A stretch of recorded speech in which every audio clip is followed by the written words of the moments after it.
J'ai accouché une fille que je n'ai jamais mis l'œil sur elle. Entrée dans les oubliettes il y a quelques mois, l'affaire Vanessa Tchatchou refait de nouveau surface. Suite à la publication dans ses colonnes par le quotidien Mutation de l'expulsion de la mère du bébé volé du monastère des Bénédictins du Mont Fébé, où elle était logée depuis son expulsion de l'hôpital gynéco-obstétrique de Yaoundé. Version que ne partage pas le réceptionniste du monastère. Pour lui, elle a quitté cet endroit parce que son mandat de logement était arrivé à terme. Même version corroborée par la mère de Vanessa Tchatchou, jouant au téléphone.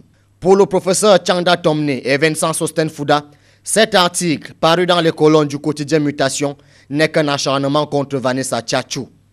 D'un point de vue factuel, matériel et même déontologique, je vous dis tout de suite qu'il n'y a pas eu les faits tels qu'on vous les rapporte, ne se sont jamais produits. Il ne faut pas exclure, et vous le savez très bien, que des manipulations puissent intervenir.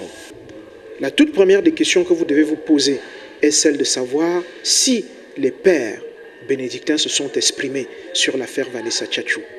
La réponse est non.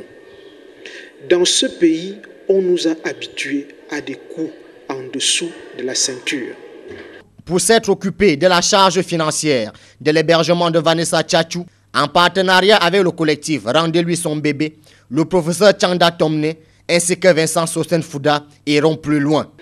Tout ce qui a été écrit sur cette jeune fille ne correspond pas à ce qu'elle est. C'est une enfant intelligente et sage. Son tort, c'est d'être pauvre, c'est d'être orpheline. Mais nous allons la soutenir jusqu'au bout. Si Vanessa a été expulsée, ce qui n'est pas le cas, alors on parlerait plus de pression qu'auraient pu subir les moines. Parce que c'est de cela qu'il s'agit dans ce pays.